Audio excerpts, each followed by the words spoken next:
Hey there, welcome back. If you're drafting based on vibes alone, then the NFC South is a mess. But if you're drafting for fantasy upside, this division might just be the biggest cheat code on the board.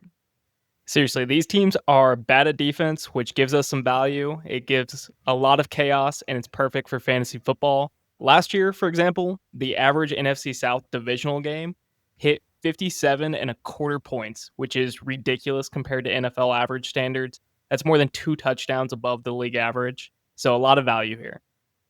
That's crazy. I'm Judy, he's Quinten. This is a fantasy football game plan. Today we are breaking down the NFC South. We've got sleepers, studs, and a few bold predictions out there of our own. Let's kick it off with our favorite 3 fantasy players from this division. I think we have one that we both agree on, and that is Tampa Bay's Emeka Egbuka. I'm picking him up in all the leagues that I can. I've heard arguments against him being like, what about Mike Evans or Chris Godwin? And you know what? I'm convinced that neither one of them will play a full season. So Egbuka is going to get tons of time on that field. Yeah, he is the classic talent versus opportunity, and normally talent wins out. Yeah. So I'm excited about him. Who are you excited about?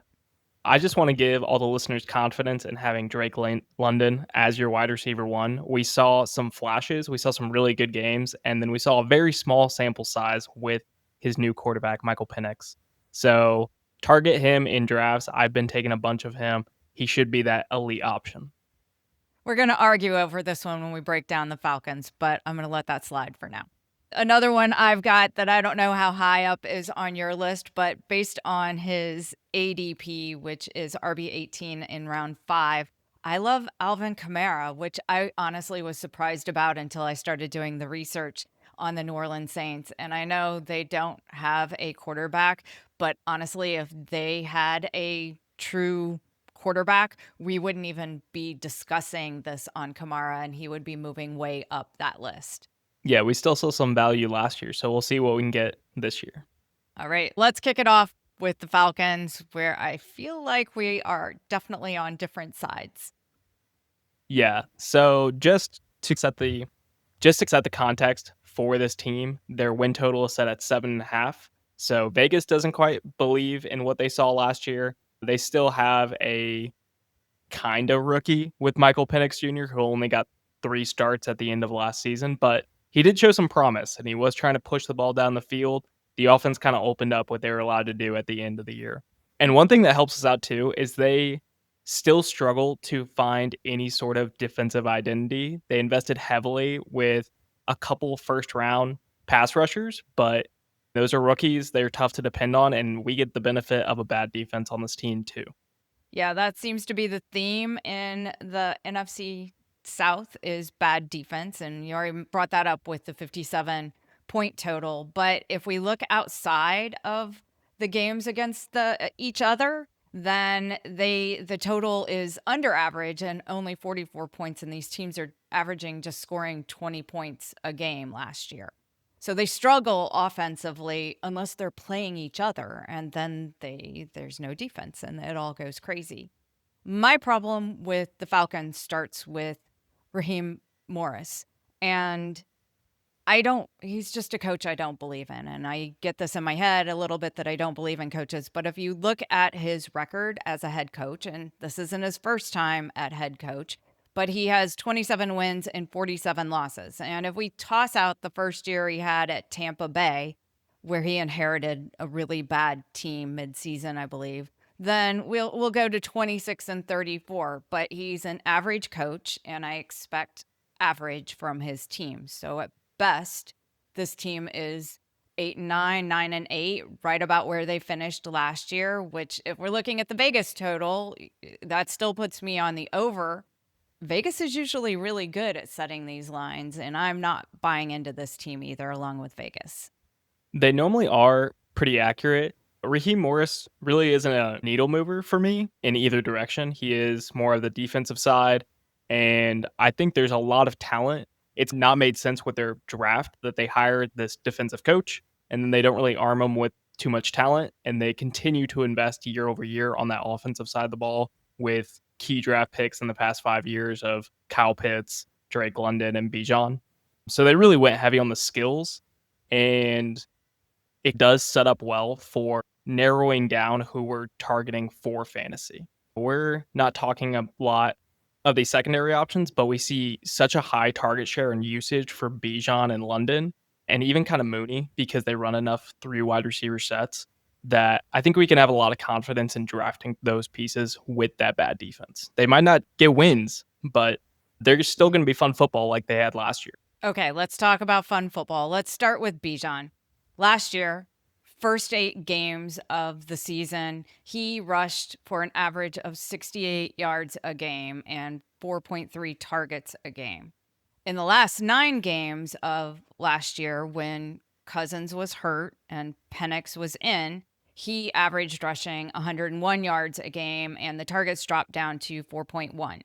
Obviously, they're going to try to run more with a young quarterback in there and take some of the pressure off of him. So I can buy into either Bijan or Drake London, but I'm not buying into both of these guys. I think they are actually going to trust their young quarterback a little bit more. And Bijan is going to be asked less of a blocker in those situations and more of a pass catching check down option. So I think he does always bring some dynamic ability of catching passes and then should just be efficient on the run game. I don't think we've seen the best from him last couple seasons since he's arrived in the league. He hasn't actually had that many home run touchdowns, which we see have crazy variance year to year. Sometimes those touchdowns come, sometimes you get tackled at the one. We saw Saquon as the perfect opportunity of when everything goes right last year, and he was catching a lot more of those home run, long breakaway runs. And I think we're kind of due for Bijan to be even better in this setup. We're not seeing a lot of change. I think it is going to be a different sort of scheme because you have you have a very mobile quarterback compared to Kirk Cousins. Kirk Cousins was a statue back there. He was touted for his accuracy. Penix can actually move in the pocket. He can move around. He can even scramble. He has really good speed, even though he hasn't really been much of a scrambler throughout his career. He ran like a 4.4 at the combine. So if we see kind of just that more dynamic attack and they trust him to push it down the field, he loves taking those deep shots. It could just be explosive and lead to bring the entire team better and lead to more like goal line opportunities for Bijan. It could, and this could be a disaster. So you believe in Penix. I mean, he is the unknown mystery box. He is, JJ McCarthy is another good comparison. I've got no idea. We don't know when these guys come in how good they're going to be and if it's going to translate. And when they basically sit out a year, does that make them better or worse, or how does that play out? And I keep hearing these words that he flashed at the end of last season. He didn't flash. He scored like the most one week was like 15 fantasy points. It wasn't great. Yeah.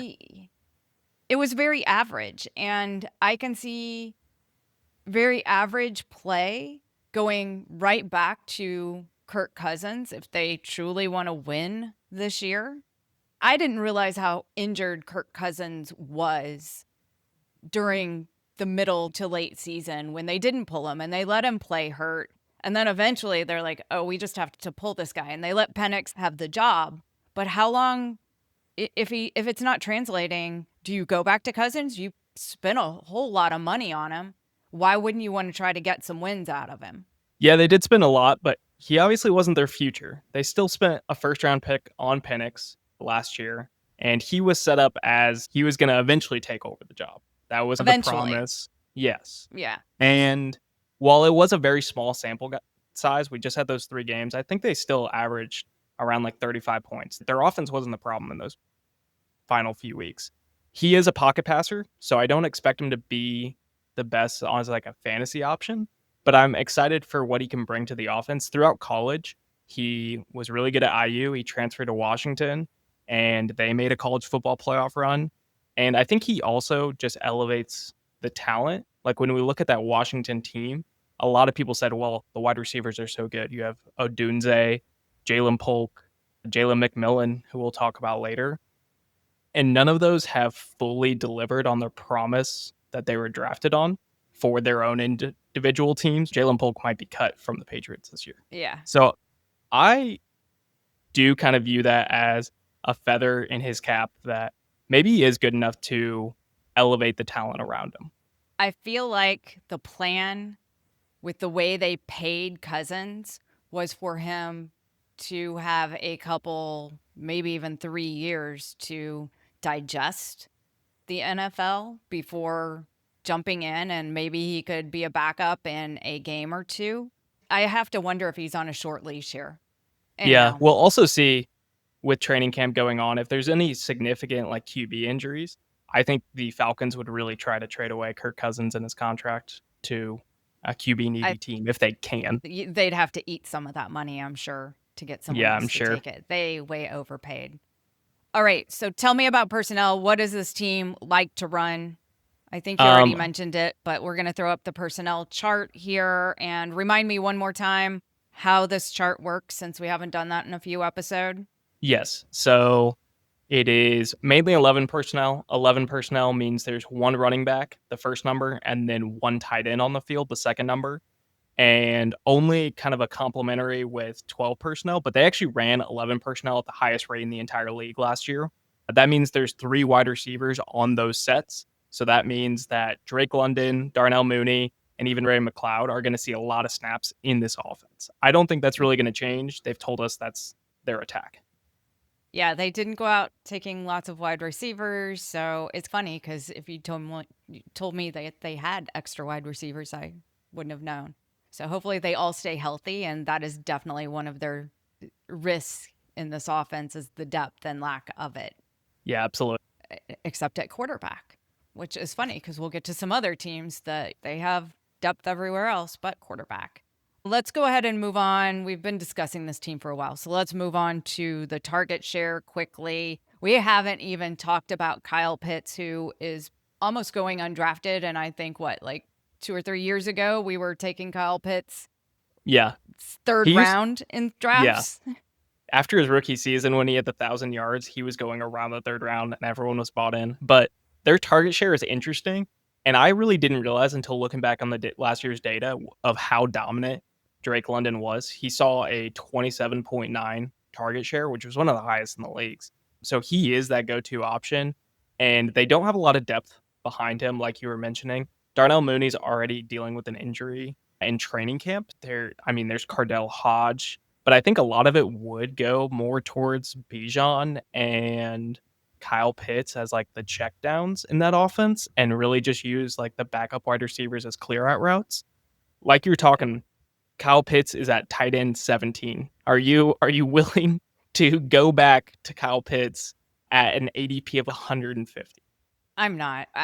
This coach just frustrates me. And the inability last year to realize that you needed to pass to somebody, your tight end or your running back more frequently than you were, and just drill these 3 wide receivers that at times were injured. Everyone was injured, but you weren't looking for other outlets. Just it makes me lack confidence in Morris. And I start with the coach, and when I can't get past the coach, he's not always an obstacle, but in this case, I have trouble believing it. Would it change your mind if you found out that Michael Penix and Kyle Pitts are playing golf together, though? Not really. It's not really a team sport playing golf. And are they doing a scramble style and they get to yell at each other or something? Or Yeah, is it unless we know just, those specifics, we still might have to be out. But that is worse than he's being drafted later than any of his previous finishes. Even though he's been disappointing the past couple of years, he's still better than tight end 17. So I think he'll have he spike might weeks. I think be. he's fine in best ball. The problem is you get into that range, you get that low, and there's Hunter Henry sitting there. And we've already talked about Hunter Henry in another episode, and I buy into Hunter Henry a lot more than I buy into Kyle Pitts. All Fair right, enough. let's move it on. Carolina Panthers over. Well, I guess are you over or under Atlanta at 7.5? I'll It's a take great the line. over. I believe in Pinnock. I'm gonna take the under because I'm gonna go over on the Panthers, and I can't Fair. go over on everybody because I do believe in Dave Canales, And this is a coach that I feel like this coach isn't limiting his team, that the talent is limiting this coach maybe on this team. But they're getting some upgrades as well. They were a much better team than their 5-12 record indicated last year. It took some time for Canales to put things together and get Young to feel comfortable, I think, in that offense, for everyone to feel comfortable in that offense. I'm super excited about week 1 when they play Jacksonville. That game is two teams in rebuild mode with a lot of talent on both sides, and the coaches know each other well. We've got Liam Cohen coming in last year from Tampa Bay, and then Dave Canales 2 years ago was with Tampa Bay, and Liam Cohen was there when Dave Canales was there too. So they both have the Bucs style of play, and now they're going to get to play each other, and I'm excited about We that. are going to get to see some fun rookie matchups there too. Maybe the Yeah. top two wide receivers lining up against each other. So who But you got as top two? I was saying if Travis Hunter's lined up covering Tetaroa and Oh, McMillan and then taking the field on the other side. got it. But Yeah. I'm excited for this team too. During the back half of the year, this was a different team. They should have beat the Chiefs. They played a great match against the Eagles too. I think they were one like Xavier Legette drop away from actually beating the Eagles, which the Eagles were dominant in that Yep. second half of the year. So I'm excited to see maybe with another offseason if some of those really close games finally become wins. I think they definitely can. Hopefully, they get off to a quick start like they did, like they finished the year last year. How do you feel about their new wide receiver coming in? T Mac, because I can't say his first name, but we'll call him McMillan or T. Yeah, he said T Mac's good. That's a lot easier for me to say. But he is currently going at wide receiver 21. So he is rising up draft boards. But I really like him. I think he was one of the few number one options in this draft. I think there's a lot of complementary wide receivers in last year's draft. He was the number one wide receiver throughout that entire year. And I think some people finally got like bored of it. But he also complements Bryce Young's game very well. And Bryce Young's talent and what he's really good at, especially compared to some of the other shorter quarterbacks, is that he's able to see the middle of the field very well and dissect zone coverage. And that's T Mac's specialty too. He has that frame of, we got a lot of comps to Mike Evans because he's a huge wide receiver, but his game is much more of a technician and knowing where to be, which just complements Bryce Young's style and then provides some yards after the catch. So I am very excited for his upside. And he's about the only expensive piece on this Carolina Panthers team from a fantasy perspective. Interesting. So, what kind of personnel do they like to run, or do you feel like it was maybe limited last year with the pieces that they had available, and that maybe they'll try to do something a little bit different this year? Yeah, I don't quite have splits first half versus last half, but visually you could tell that there was a lot more trust between Canales and Young towards the back half. He was getting him out of the pocket. He was just giving him like easier plays. And I think he just trusted Bryce to run the offense a little bit better. Early in the season, Bryce didn't really have any confidence. He questioning his own decision making. And I think Canales was trying to protect him from himself. And then they really started to open up in the back half. So I do expect we'll see a lot of three wide receiver sets. That should see a slight uptick from the 73% last year, just because I really like their wide receiver room. I think it has a lot of depth, and they're going to find every excuse to get those three wide receivers on the field as much as possible. They do also lean into a very power run game. They ran the ball a lot more than I remembered, and we should expect Hubbard to be kind of a bell cow running back for this Yeah, they offense. bought it. Dowdle. I, I mean, we'll see what he's got left, but I feel like it's Hubbard again. And I think we were all doubting that last year. That Hubbard was I thought last year that he was going to be more in a share, and it was definitely Hubbard's ball last year. And I feel like that's going to happen again. What about Trevor Eaton that they brought in as a rookie? Yeah, I think Rico's going to have a lot more trust initially, but it's going to take some flashes for Trevor Etienne or some injury some unfortunate injuries for Hubbard or Dowdle for him to actually see serious playing time. He has an uphill battle. But Jonathan Brooks not going to play a snap, and I think it's really just going to be Hubbard and Dowdle to begin with. But I actually like Etienne's upside if he can somehow find his I way to like the that field. too, but to target share, it is interesting that I know we've talked about T-Mac. They also brought in two other rookie wide receivers as well that are listed on this depth chart. And then we have and Sanders, their tight end, as well in the mix. So how does their target share break down? Yeah, this was a team really looking for someone to step up, and we saw some back end pieces of Jalen Coker, who was an undrafted free agent last year, coming to play. David Moore, who's a veteran and somewhat usable, and Adam Thielen continue to be the number one. So they really needed a true number one to enter that, and that's why I am projecting McMillan to immediately step into that primary role. I do also still like what Xavier Legette has to bring to the table, and I think it's going to help him not asking him to be a number one option and kind of free him up.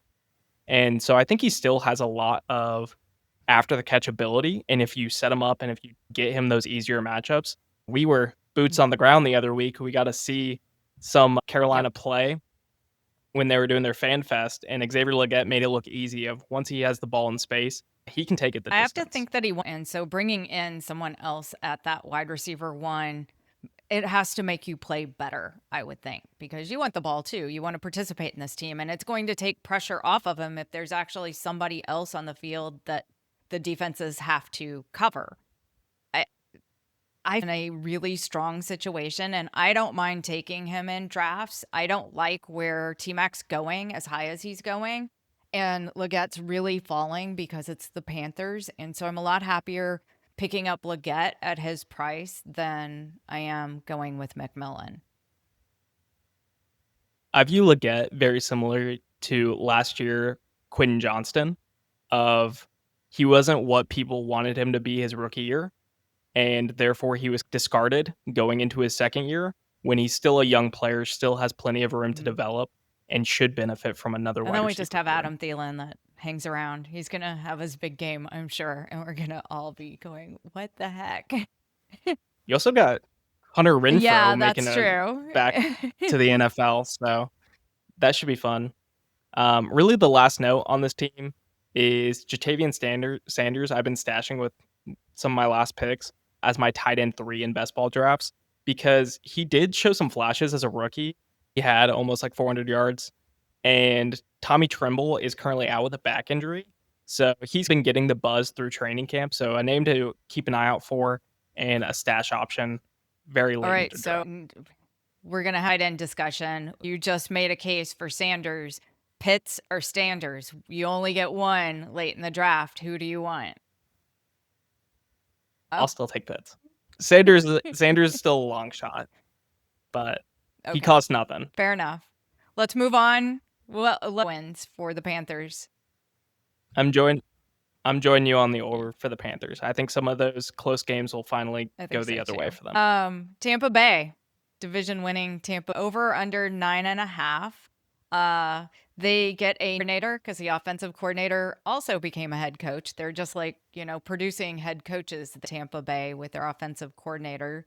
So we get John Grizzard as their new offensive coordinator.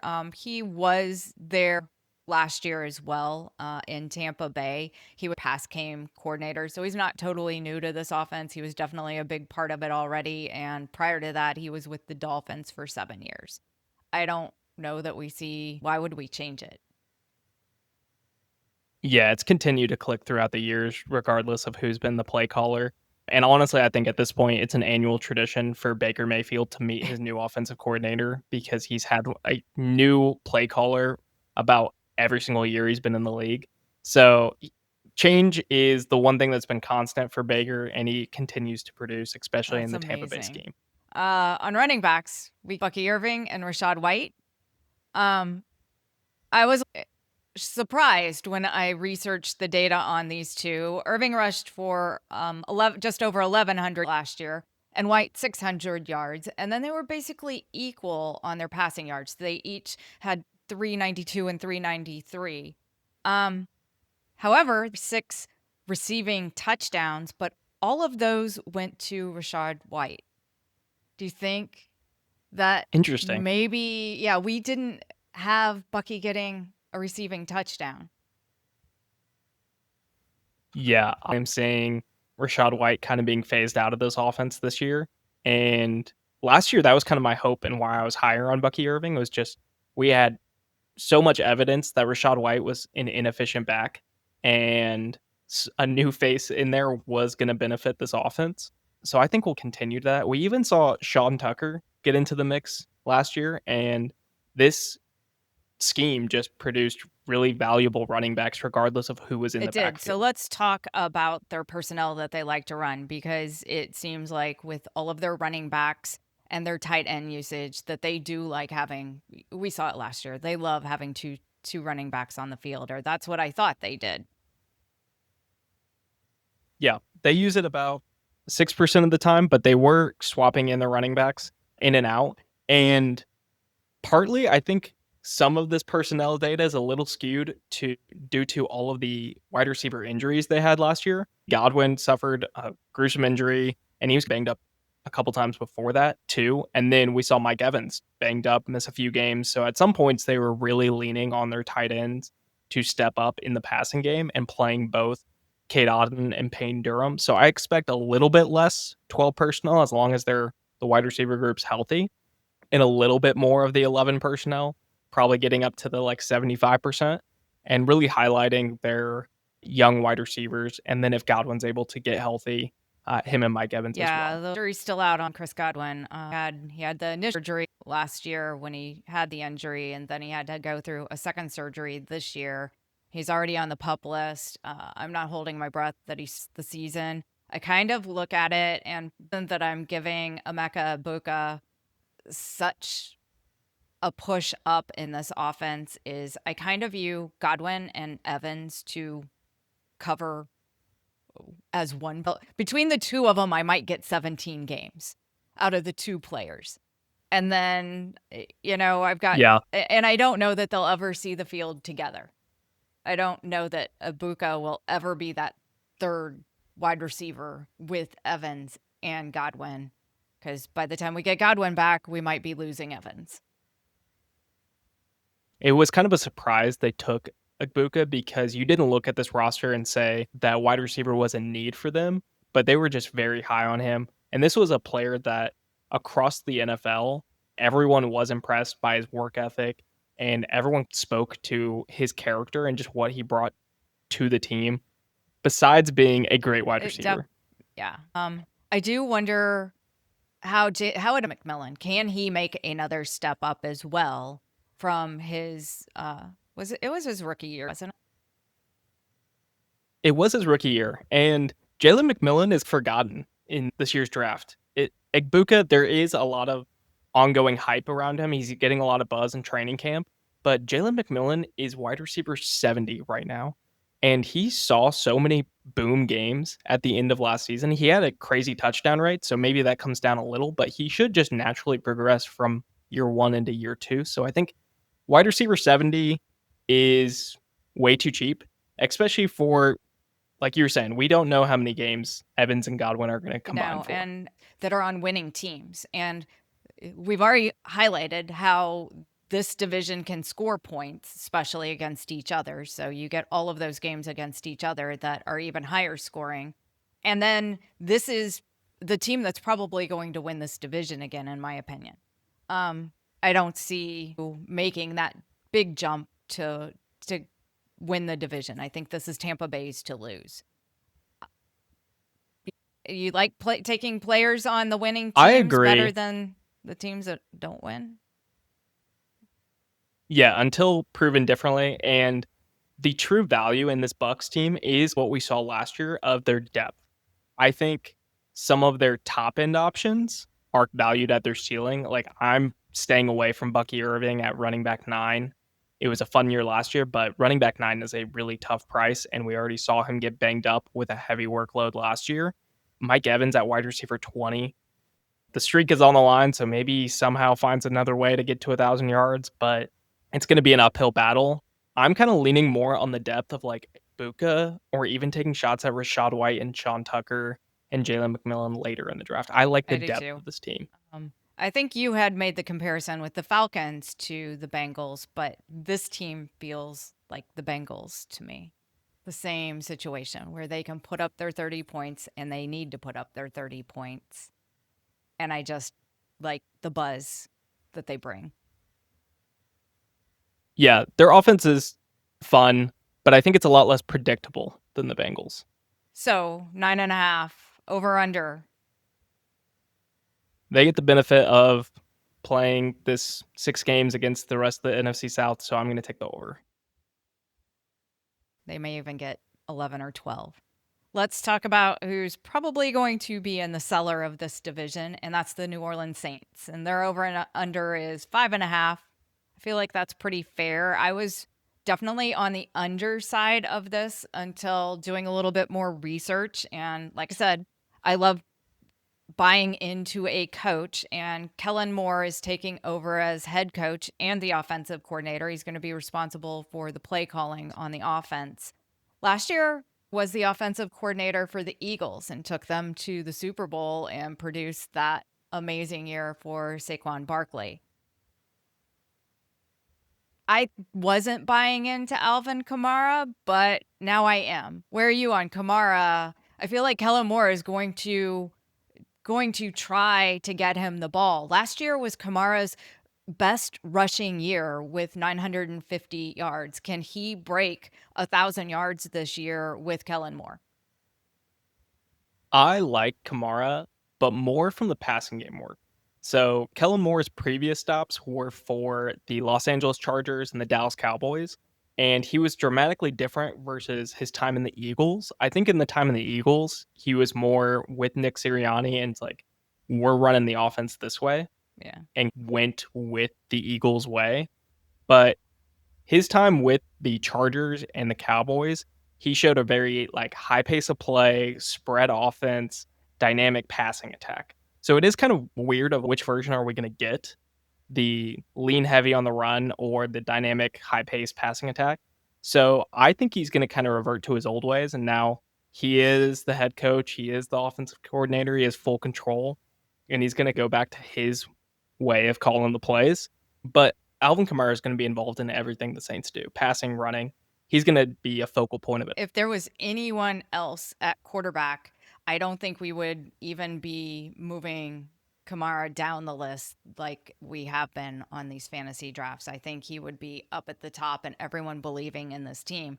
But because we are dealing with Tyler Shuck, Spencer Rattler, and Jake Hayner, then nobody's buying into this team. But Kellen Moore was a quarterback. He was a backup for most of his NFL career, but at least he understands the quarterback position and he understands the challenges that it brings. So maybe he can do something with this lack of talent at quarterback. Yeah. I think he's going to understand the challenges and maybe the limitations of his quarterback room and set them up for success with easy passes. And whether that's to Kamara or Olave or Jawan Johnson, their tight end, I think it's going to be closer to the line of scrimmage. You know, let's just get some plays, get some first downs, and keep the chains moving. And even with limited quarterback play. But Alvin Kamara, just speaking to his value real quick, he's being drafted as the RB18, and he's never had a season below or above RB16, worse than Wow. RB16. Yeah, I think he's going so low due to the quarterback at this team. Do you want to talk Yeah. about the personnel? I know you mentioned it a little bit about what Kellen Moore likes to do. So the only thing really is probably what we're not going to see from what we saw last year. And last year, the Saints, they were up there with Arthur Smith in tight end usage. They ran 2 tight ends 30% of the time. They ran 3 tight ends another 8% of the time. And they were using multiple running backs or a fullback about like 25% of the time.